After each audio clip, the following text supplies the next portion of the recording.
Buenas noches to everybody.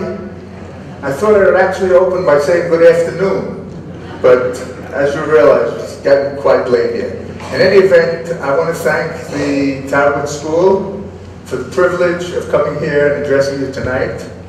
I think it's extremely important that at an event like this, you have at least one speaker from Israel, in a Jewish school, of course. But before I begin, I want to read you a post that I got on my Facebook page today after I wrote that I was going to speak to you tonight at an event organized by the Tarbut High School of Conversacin. A woman named Ricky Sheffy Barrett, I don't know who she is, apparently she's a friend on Facebook, wrote the following. So glad to see that the event is sponsored by the Tarbut High School of Conversacin. To me, it's like living memory for the Jews of Pittsburgh and my parents who studied at Tarbut High School in Pittsburgh, Belarus from 1929 to 1933. So this is also part of the memory. In any event, what I'd like to do tonight is to begin by telling you some news that might surprise you.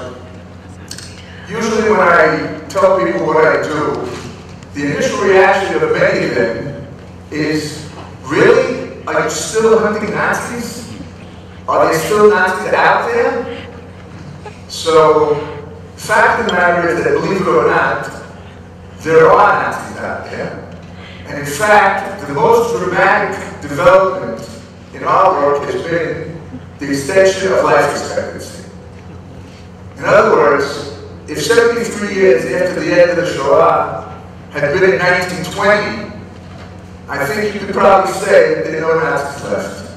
But today, with the advances of modern medicine, and the fact that I even say that I think that people without a conscience live longer, there are still many Nazi war criminals out there, alive and well. And the good news is that in the last several months, I had the great privilege of finding and exposing 3 men who served in Introduccin C, who were the ones who carried out the murders at Babi Yar outside Kiev. On September 29th and 30th, 1941, it was actually Yom Kippur, 33,771 Jews were murdered by the Introduccin C, Ukrainian security police. The biggest, worst murder in the history of the Holocaust. And I was able to find 3 of the people who served in that unit alive and well and living in Germany. So the fight goes on. But there are those who think that perhaps this is already something that's not really important anymore and of little value. So what I'd like to talk to you about tonight is to explain to you why, even at this point in time, it's extremely important to do whatever we can to bring to justice the perpetrators of the Holocaust. First point is that the passage of time in no way diminishes the guilt of the killers. The fact that these murders were committed long ago doesn't change the fact that the murders took place. Had these people been brought to justice long ago, many years ago, perhaps there would be less skepticism. But the fact of the matter is that the crime remains the crime, and until these people are brought to justice, justice is not served. Second point is that old age should not protect people who committed such heinous crimes. Just because someone reaches the age of 90, it doesn't turn a murderer, or even a mass murderer, into a righteous Gentile. Point number 3, and this is a point that was always emphasized by my mentor, a great hero of the Jewish people, Simon Wiesenthal, and that is the obligation that our generation owes to the victims of the Nazis, to the people who turned innocent men, women, and children into victims simply because they were classified as enemies of the Reich. Now, there was no hope of ever achieving perfect justice. And it's true that we're only bringing a token, a small percentage of the people who committed the crimes of the Holocaust and justice. But every one of these trials and every one of these convictions and punishments is a reminder that these people must pay for the crimes, and we owe it to the victims. What did they write on the walls in the ghetto in Kovna? Yidden nekoma. Jews, take revenge. Don't allow our deaths to go unpunished. This, in a sense, is a legacy, along with another legacy, by the way, which was the legacy of the famous historian Shimon Dubnov, who, as he was being taken out of his apartment in Riga to be murdered, wrote, Yidden schreiben, Jews write, Jews report the facts of the murders. So these two, in a sense, commands are what motivate us to continue to do our work of writing down the history, the accurate history, as I'll get to in a minute, and, in a sense, to take a just revenge. The fourth point is that it sends a very powerful message that we are still looking for these people and trying to hold them accountable. And this is something that I think has a unique importance, because you know, at the end of World War II, when the camps were liberated, a very wonderful phrase was coined. That phrase was never again. But the sad truth is that if we look at the history of the world, we look at the chronicle of even of the 21st century, we see that unfortunately that has not been the case. It's true that there has never been another Shoah, another Holocaust, the scope of the Holocaust, the nature of the Holocaust, but there have been terrible tragedies that have taken place. I'm sure that the people who coined that phrase really meant it. They went into the camps, they liberated the concentration camps in Germany and in Poland, and they came away with a desire to do whatever had to be done to make sure it wouldn't happen again. But is that what happened? It's not what happened. Biafra, Cambodia, Rwanda, Darfur, etc. They're not the Shoah, but they're plenty terrible. And part of the reason that these things took place, at least in my humble opinion, is because so little was done to achieve justice. In other words, it has to be clear that any person who commits crimes of this sort will most likely pay for it.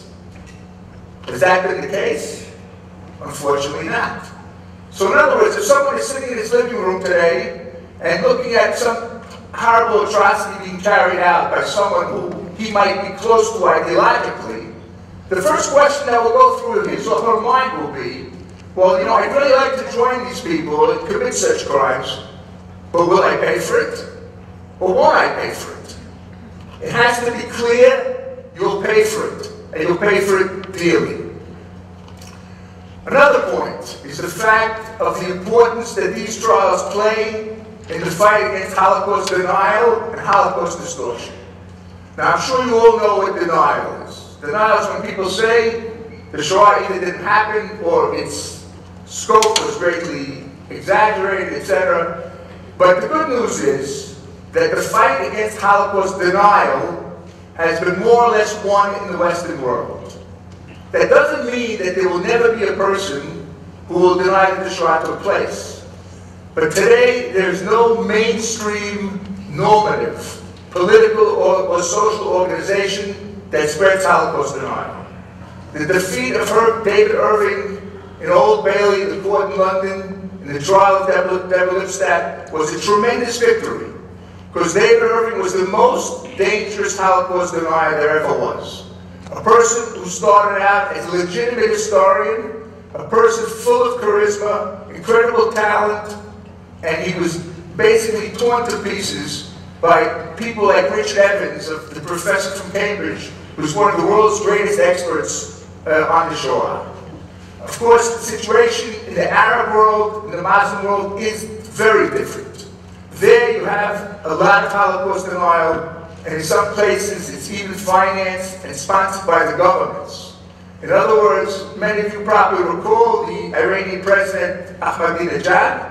So if he goes on national television and tells the Iranian people that the Shoah didn't happen, I'm sure there are enough simple people who might even believe such an idiotic thing, even though the Holocaust is the most documented tragedy in human history. And that's exactly why we were able to win the fight in the Western world. Millions and millions of documents, not only written documents, photographs, films, and the enormous work in recording the testimonies of the survivors, tens of thousands of which we have as we prepare for the unfortunate day when the survivors will no longer be with us. Now, there's two other points that I think are very, very important in this matter. I don't know how many of you remember the trial of Ivan Demjanjuk. He was a guard at Sobibor death camp, and he was put on trial first in the United States. They thought he was in Treblinka. They thought he was the Ivan the Terrible of Treblinka. Turns out he was not the Ivan the Terrible, just another terrible Ivan. But in any event, he was ultimately tried for Sobibor. He was tried in Germany, and many people said, one second, this guy was not the commander of Sobibor. He wasn't even an officer. So why bother? What do you want from him? But the fact of the matter was that since international law was created in the wake of the Holocaust, the defense of superior orders was categorically rejected. That's not a sufficient defense. The fact that someone got an order from a person of a higher rank, if that order is clearly illegal, because it leads to the mass murder of innocent civilians, then that order cannot be obeyed. And if you obey that order, you have a share of responsibility. So Demjanjuk is not Heinrich Himmler, or Reinhard Heydrich, or even the Commandant of Sobibor, or Gustav von Wagner, the Deputy Commandant of Sobibor. But he does have a share of responsibility, because without these Demjanjuks, the Holocaust would never have reached the scope that it ultimately reached. So every one of these people, at every single level, has to share that responsibility, and it's our job to hold them accountable. Now, I want to conclude with one other interesting aspect. I'm often invited to Yad Vashem, the Israeli National Memorial and Research Center, and asked to address groups of teachers who come from all over the world to learn how to teach the Shoah, to learn about the Shoah. Very important work being done by Yad Vashem. And I'm often asked the following question. Dr. Zuroff, so many years have passed since the end of the Shoah. The people who committed the crimes are probably sorry. So I want to strengthen that question. Think about how much information is available about the Holocaust in the last 15, 20 years. How many books, plays, movies, not to mention the information on the internet. These people who were involved in these crimes in those days could read this information. It's available to them. They can read about the Holocaust. They can say to themselves, you know what? What we did back then, in those days, and of course all the people who we're bringing to justice now were very young in those days. When we were so young, that's the Holocaust. And you know what? We made a mistake. We were young, we were stupid, we were brainwashed, we thought the Jew was the enemy, we thought we were doing the patriotic thing. Now let me tell you a story, interesting story from the Shoah. One of the first murders of Jews in Lithuania took place in a place called the Introduccin garage in Kovna. More than 50 Jewish men were taken to this garage in the center of town and were murdered in two different ways. Some of them were beaten to death by crowbars, and the others had fire hoses shoved down their mouths and the water turned on to explode their stomachs. And these murders were watched by an enormous crowd, men, women, and children. And as each one of these people was being murdered, the crowd applauded. And at the end, when all of them were murdered, they were lying dead on the ground in the Introduccin garage. Someone took out, according to one version, someone took out an accordion, started playing the Lithuanian national anthem, and all the crowd joined in. And the question I ask the teachers when I tell them the story, what is the connection?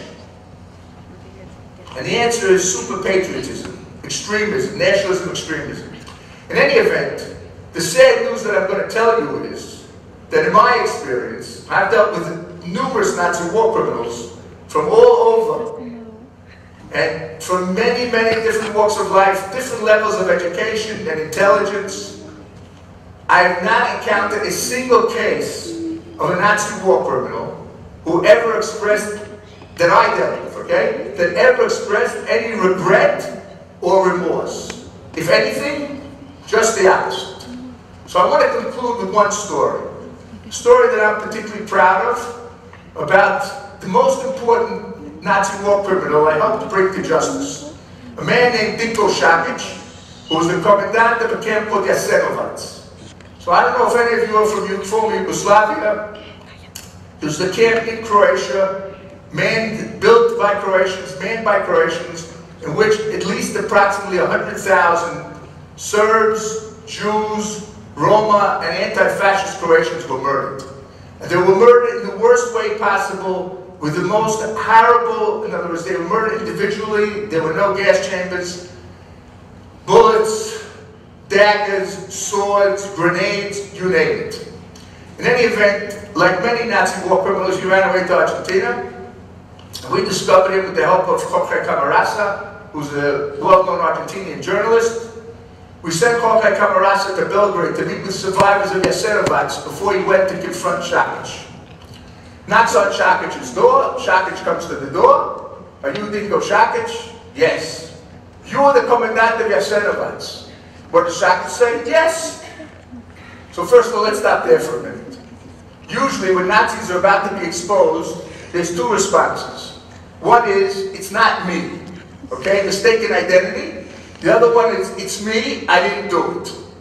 What does Dinko Shakic say? It's me and I did it. Camarasa says, I have a few questions to ask. Can we come in? Can we sit down and ask you some questions? Sure, why not? Camarasa says to him, listen, you were the commandant of one of the worst camps in Europe. What do you have to say for yourself? Shakic says, Jasenovac was a penal colony, and everyone who was there, every country has penal colonies, like jails, and every person who was there deserved to be there. So Camarasa says, listen, you can't fool me. I met with the survivors. I met with Josef Ehrlich at Belgrade. He told me about the tortures, the executions. So Shakic says, listen, buddy, you don't get it. The problem with Jasenovac was they didn't let us finish the job. Now, when did he say this? He said this more than 50 years after Jasenovac was closed down. As far as Dinko Shakic was concerned, absolutely nothing had changed. And this is true of so many of them. So these are the last people on earth who deserve any sympathy. We're not bringing them to justice because they didn't help an old lady cross the street. When you look at them, don't see frail old men and women who deserve your sympathy. Think of them in their youth, when they devoted all their energy and strength to killing innocent men, women, and children. So in that context, I think that the most suitable way to conclude this TED Talk, and this one's going to conclude almost on time, okay, is the story about Simon Wiesenthal, who was often asked why he didn't return to his profession as an architect after the Shoah, and he was a very good architect. So Mr. Wiesenthal said the following: he's not a very religious Jew, but he believes in the world to come. And when the survivors of the Shoah will pass away, they'll meet the victims. And the first question that the victims will ask the survivors will be, no, you were the lucky ones. You survived. What did you do with your lives? So Simon says, so one will say, I was a lawyer. Another will say, I was a teacher. I did this, I did that. I, Simon Wiesenthal, will say, I didn't forget you. Thank you very much.